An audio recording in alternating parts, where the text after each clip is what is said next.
So how confident are you that Victoria can get on top of this latest outbreak? Look, there's no doubt that the Victorian state government had problems last year. I understand they've taken steps to try to rectify that, but we are watching very closely to make sure that contact tracing is of top quality, because at the end of the day, mistakes can happen, but if you don't have the proper defences through contact tracing, that's when we get into trouble. So let's watch very closely to see how they step up to this. But of course, Victorians need to go out, and if you have symptoms, get tested. If you've been in contact with anyone with COVID, get tested. And of course, if you're eligible, get vaccinated. Has your confidence about Victoria's contact tracers improved, or is it still at a level that isn't perhaps where it should be? Well, we know that the previous Chief Scientific Officer, Professor Alan Finkel, went along with the team from Victoria to New South Wales. We know that the New South Wales state government, Gladys Berejiklian, has been the best example of how to do contact tracing. So we know that the Victorian government has looked to New South Wales to learn how to do it. Let's just see how that set of defences has been activated and whether we're going to get there. Is it a concern for you that if numbers grow today, that that border shutdown might emerge?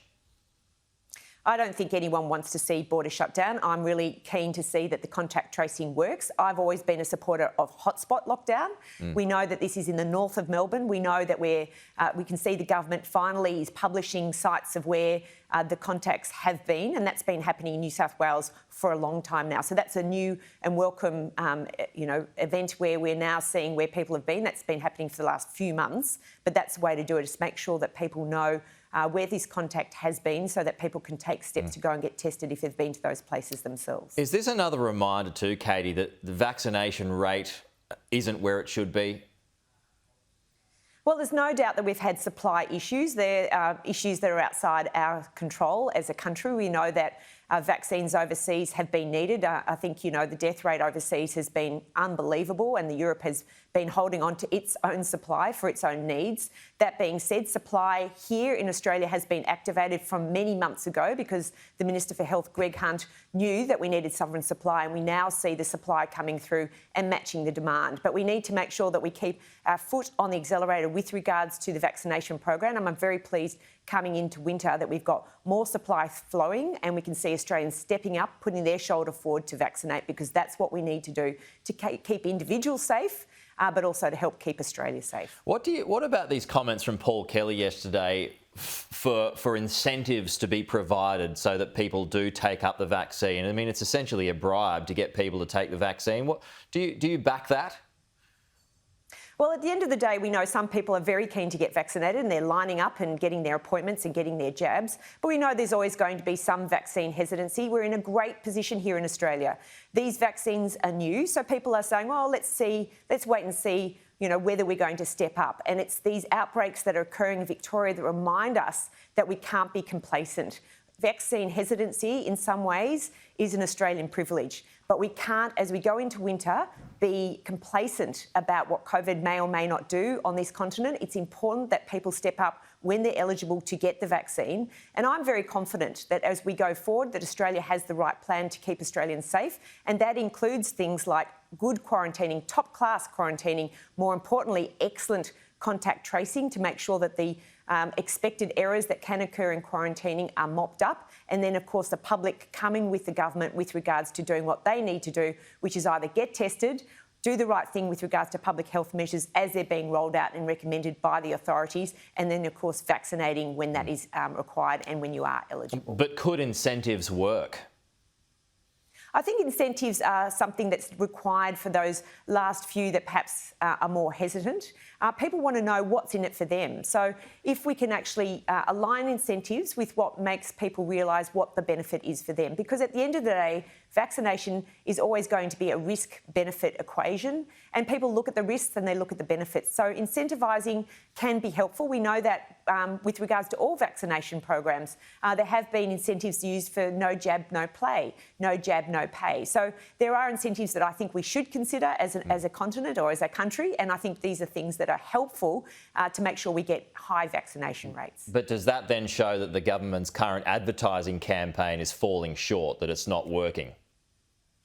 Well, we know that our supply-demand curves are working at the moment. So as supply comes through, the demand is being met. We don't want to outstrip that supply side of things. So supply is stepping up very rapidly now. We had a record number of vaccinations last Friday of 100,000 in one day, which is fantastic. It means that the supply is coming through and that we know that Australians are stepping up. So at the moment we're in balance and I'm comfortable with where we are. But as we accelerate with supply, we want to accelerate with demand, and we will need to look at incentives as we look at vaccinating the whole country. Okay, so what, go into a prize to win $1 million or a free hot dog or a free beer? Have you got a preference?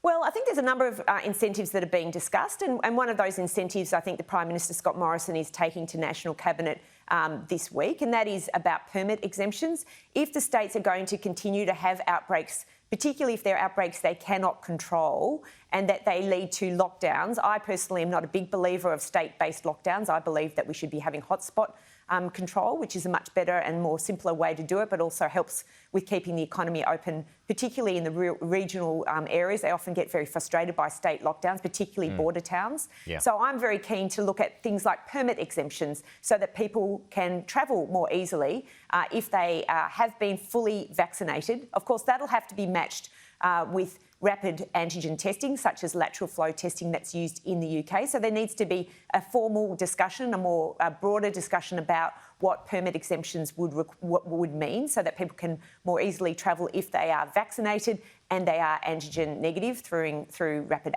antigen testing. But that could cause big traffic jams on roads, right? If police are there at borders and they've got to check everyone's permit or check everyone's passport or whatever it is, I mean, that would cause huge delays on roads, yeah? Well, I think what you would do is you would have a simpler system that is online and making sure that people can actually, use a digital approach. Now, we did see big border, queues and all sorts of problems with lockdown. So my preference is not to have lockdown. So it goes back to quarantining, making sure that we have good contact tracing and not having lockdowns. But if the states unfortunately can't keep control, then we may find they activate lockdown. So this would be a great incentive if that indeed does happen. Now, let's just hope Australia never gets to that. But as we move forward, we need to have a conversation about how we open up, and continue our activity. And these sorts of conversations will need to happen as we open up next year our international borders. So good to test how these things may or may not work. We need to understand how they work and we need to test and trial them, because Australia is eventually going to open up to the rest of the world. We need to know how to do that safely and how to do that effectively. Okay, Dr. Katie Allen, thanks for your time this morning. We'll talk to you soon. Thanks so much.